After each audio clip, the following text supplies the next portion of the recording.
E nós vamos fazer contato com o professor da Fundação Escola de Sociologia e Política de São Paulo e cientista político Paulo Nicoli Ramires.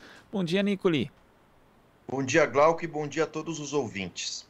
Nicoli, ontem o presidente Jair Bolsonaro sancionou o orçamento de 2022 com alguns vetos, alguns bastante simbólicos, principalmente na área simbólicos com efeitos práticos, obviamente, né, e nocivos, como no Ministério do Trabalho e Previdência, também no Ministério da Educação, mas ele avalizou aproximadamente 16 bilhões e 480 milhões de reais em recursos do chamado orçamento secreto, aquele que distribui recursos aliados políticos sem transparência. Como é que você viu do ponto de vista político a sanção do orçamento de 2022 por Jair Bolsonaro, Nicoli?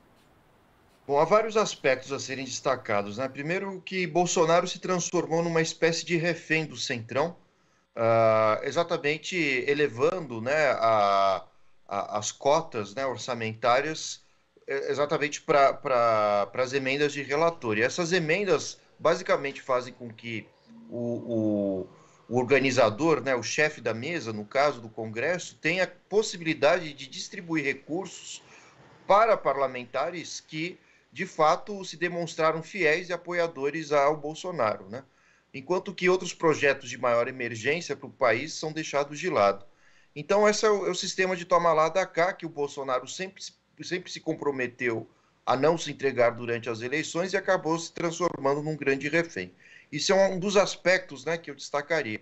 Agora, por outro lado, é aberrante, né, a forma como o Bolsonaro promoveu cortes na área de ciência, tecnologia, preservação de direitos humanos, as mulheres, população negra, quilombolas, população indígena, ciência, tecnologia, como eu disse, né? Então todas essas áreas que envolvem, enfim, setores progressistas da sociedade, desde a ciência à proteção dos direitos humanos, o Bolsonaro promoveu profundos cortes, o que demonstra, né, a falta de interesse do atual presidente, enfim, desenvolver não só a ciência, como também os direitos humanos do país.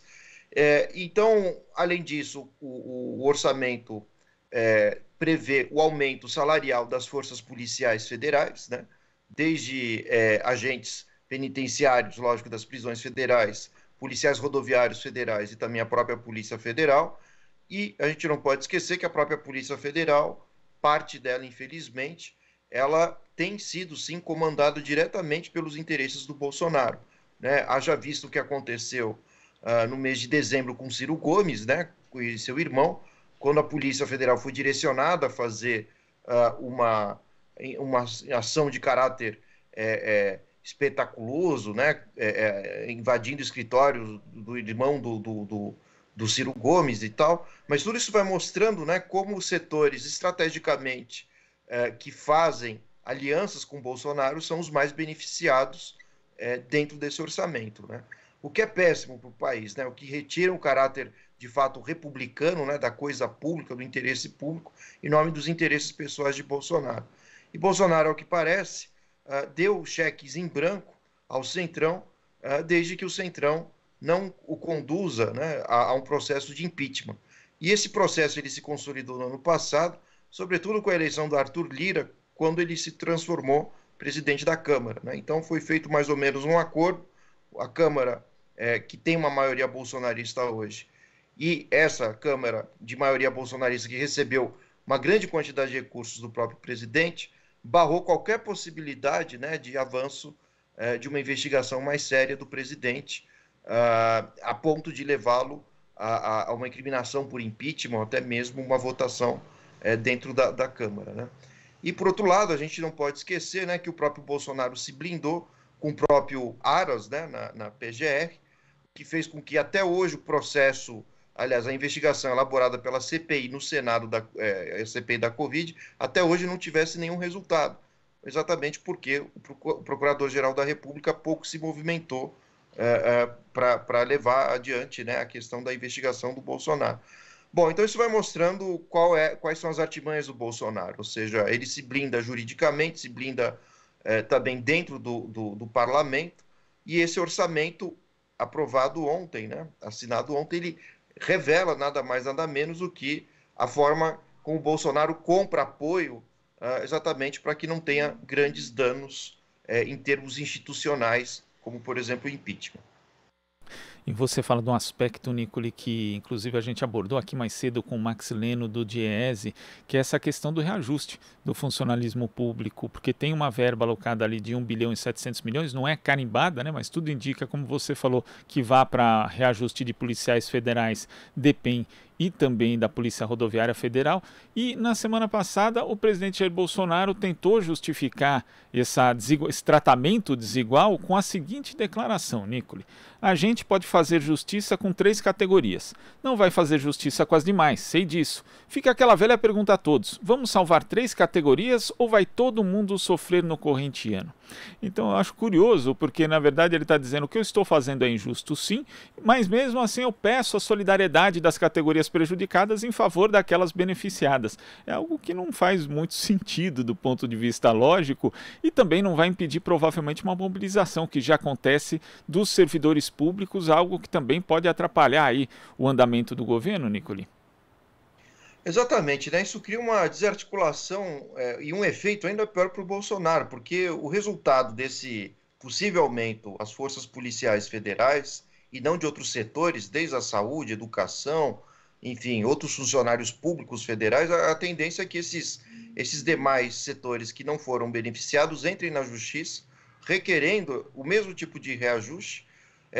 E quando isso, de fato, demorar a acontecer e a justiça tomar alguma decisão, a tendência é que a gente tenha setores do setor público, né, com funcionários se desligando de cargos importantes, coisa que a gente viu, por exemplo, no final do ano, com os fiscais, sobretudo da Receita Federal, e outros setores também estratégicos, né, no Ministério da Educação, da Saúde, né, exatamente pelo descontentamento por não também obterem o aumento salarial. O problema é que, legalmente, quando você aumenta para um setor, desde que seja um setor público, claro, federal, você é obrigado a aumentar para todos, né? Não pode escolher alguns poucos. E, como eu disse, isso vai tirando o caráter republicano do governo Bolsonaro, aliás, que raramente teve essa feição. A palavra república, desde os romanos, rex pública significa coisa pública, né? Ou seja, não pode ser um governo de um indivíduo, né? Mas um governo de leis, e leis que têm como objetivo tornar os indivíduos iguais e submissos e com as mesmas vantagens e submissões que as leis devem fornecer.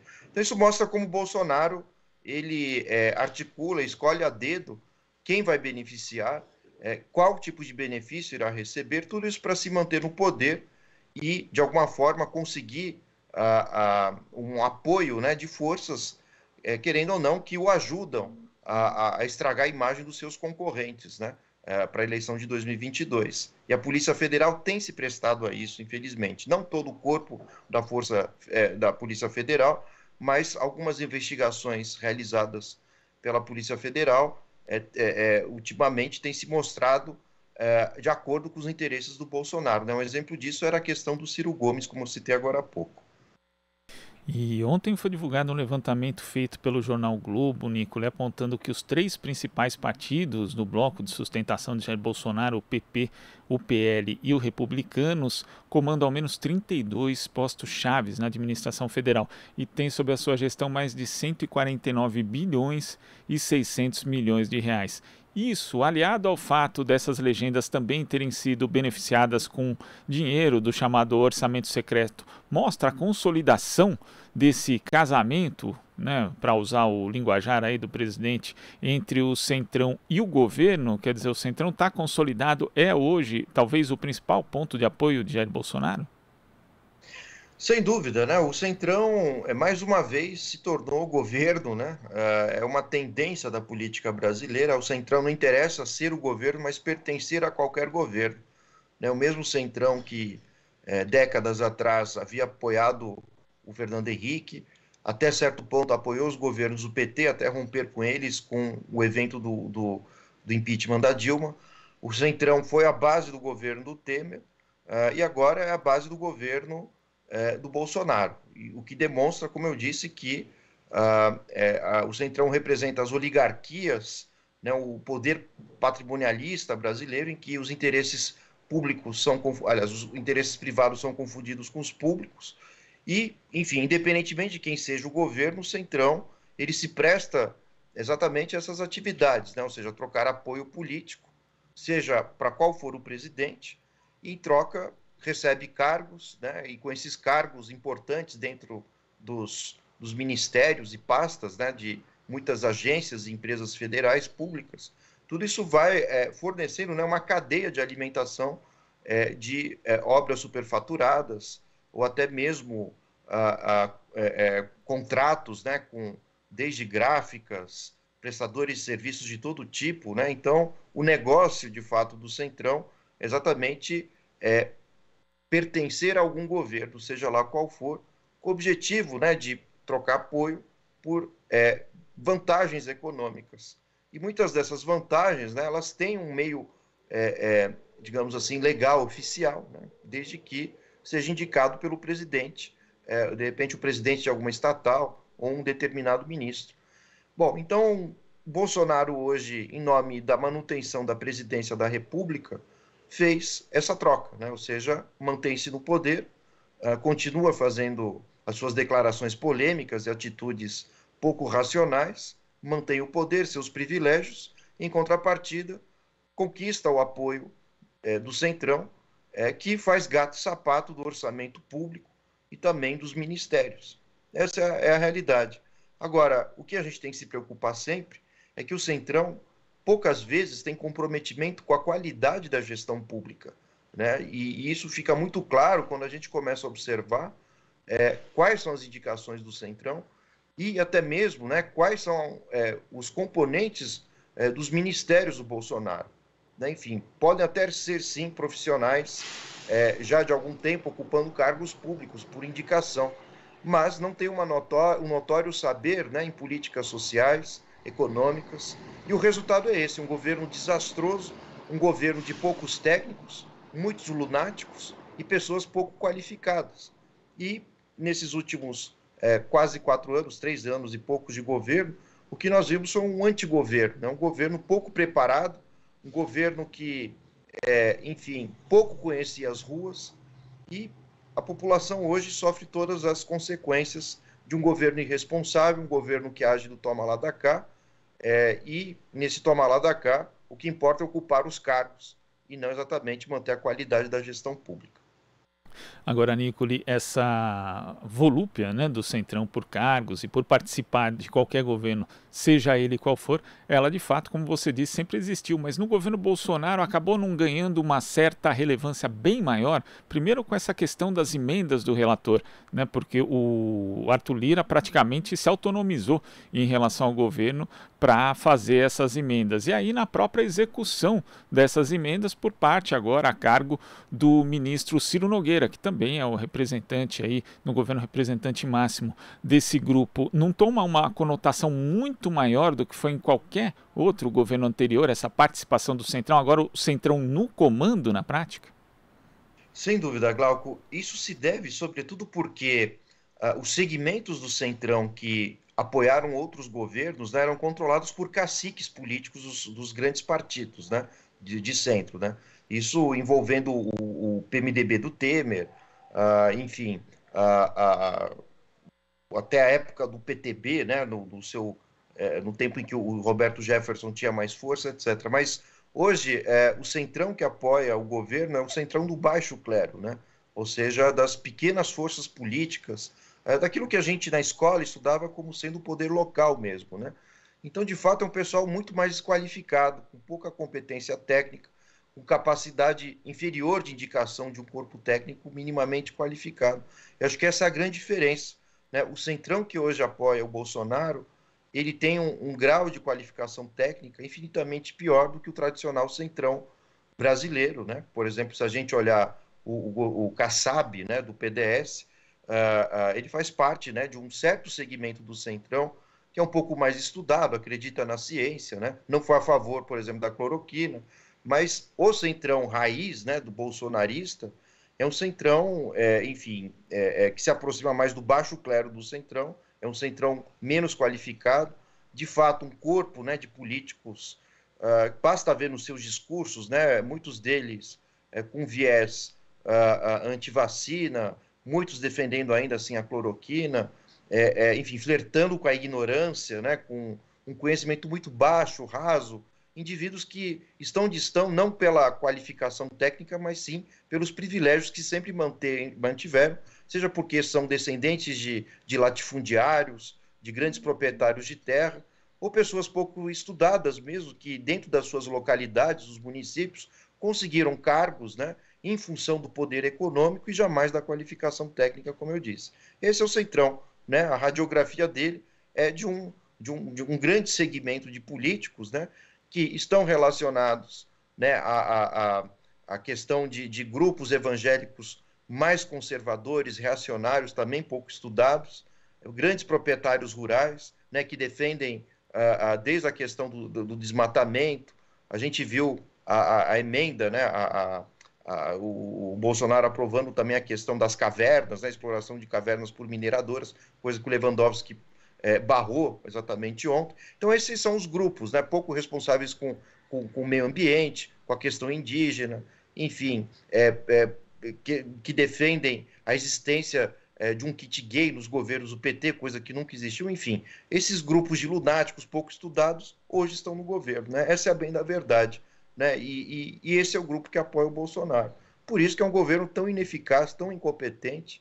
Então, o Bolsonaro se cercou desse corpo político, né, enfim, de péssima qualidade, e chegamos nesse estágio que estamos hoje. Aliás, ontem, ou nessa madrugada, morreu um expoente, né, desses pouco qualificados, picaretas, que foi o Olavo de Carvalho, né, que poderia ser qualquer coisa, menos um filósofo, né? Então a gente vai vendo que, enfim, esse é o nível, né, dos bolsonaristas, e o centrão bolsonarista ele tem essa característica, né?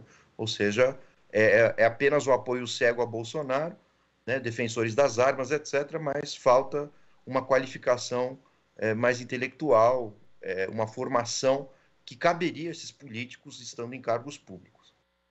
E é importante você lembrar dessa questão da morte do Olavo de Carvalho, Nicoli, porque isso mostra, né? O Olavo de Carvalho foi uma figura que surgiu ali já há algum tempo, né? Há muitos anos, antes mesmo da ascensão de Bolsonaro.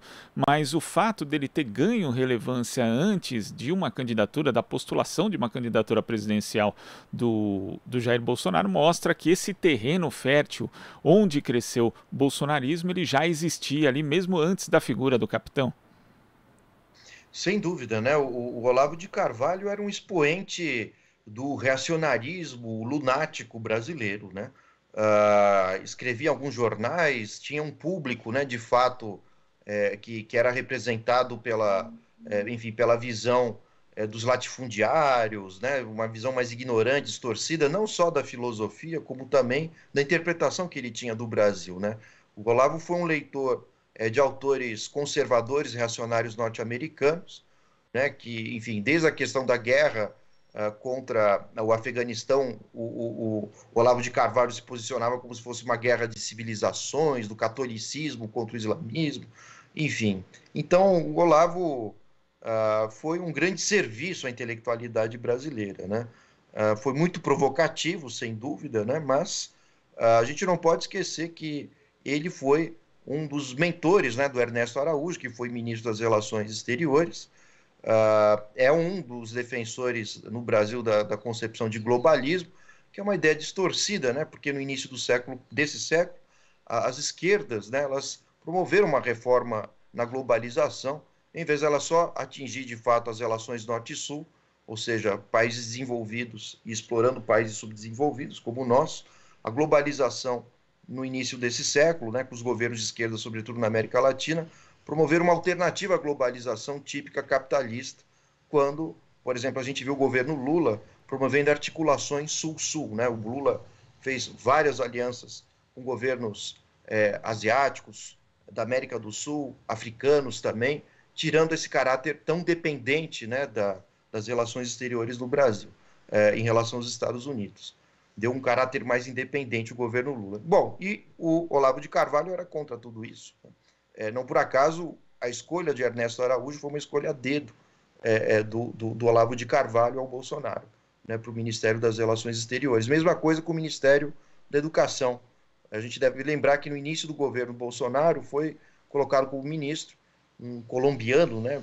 Foi embora o nome dele, mas também um conservador, religioso, e que entrou no ministério sem ter nenhum conhecimento do que é o ministério, mas foi uma indicação direta de Olavo de Carvalho. Então, de fato, o Olavo de Carvalho ele pertenceu à ala ideológica, né, do bolsonarismo, desde a defesa do porte de armas, até mesmo os negacionismos da terra plana, aliás, a defesa da terra plana, isso tem alguns vídeos do Olavo de Carvalho, a defesa das armas, né? O ataque cego ao PT também, né? Eu tive a oportunidade de trabalhar numa faculdade muito conservadora, inclusive, em que tinha alguns colegas que eram amigos de Olavo de Carvalho e eu ouvia besteiras, né, de todo tipo, ou pessoas que eram leitoras, né, do Olavo de Carvalho. Então ele foi um grande influenciador, né, da direita brasileira, mas o grande pecado da direita brasileira é que, de fato, há um caráter muito lunático, muito imaginativo, né, sobre o que é a esquerda brasileira, né? E, de fato, o Olavo era um dos defensores da ideia de que o petismo seria uma espécie de ditadura, o que o levou a sair do Brasil no início desse século. Ele foi para os Estados Unidos. Ele tinha certeza que o PT iria persegui-lo, coisa que a gente nunca viu, né? Pelo menos os governos Lula e da Dilma deram ampla liberdade de expressão, mesmo para que surgissem com mais força e nas redes sociais, e ganhassem força nas redes sociais, as besteiras de Olavo de Carvalho. Enfim, é um sujeito que não vai deixar grandes lembranças, nenhuma grande contribuição para a história da filosofia. Era um pensador, se é que a gente pode chamar assim, de origem de estudos, né, na astrologia, ou seja, nada a ver com a filosofia, que se meteu a estudar pensadores antigos, como Platão e Aristóteles, e a partir de uma filosofia que hoje é estudada, mas não tem muita aplicação social, ele tomou alguns conteúdos, né, para defender visões arcaicas, desde a formação do Brasil até mesmo visões políticas. E, de fato, acreditando que o PT seria uma espécie de personificação, enfim, de uma ditadura e de elementos demoníacos, né? Então, tudo isso nutriu bastante o caráter lunático, né, dos bolsonaristas. Bom, enfim, esse foi o Olavo de Carvalho nos últimos anos. E só para citar aqui, Nicole, também tinha me fugido o nome do primeiro-ministro da Educação do governo Bolsonaro, mas pesquisando aqui foi o Ricardo Vélez, né? O Ricardo Vélez, o breve, né? Ficou 4 meses ali, depois foi substituído pelo Abraham Weintraub, também ex-aluno de Olavo de Carvalho. Nicole, muito obrigado pela sua participação aqui no Jornal Brasil Atual. Até a próxima. Obrigado, Glauco. Boa semana. Boa semana. Conversamos aqui com o professor da Fundação Escola de Sociologia e Política de São Paulo e cientista político Paulo Nicole Ramires. Você está ouvindo Jornal Brasil Atual. As notícias que os outros não dão.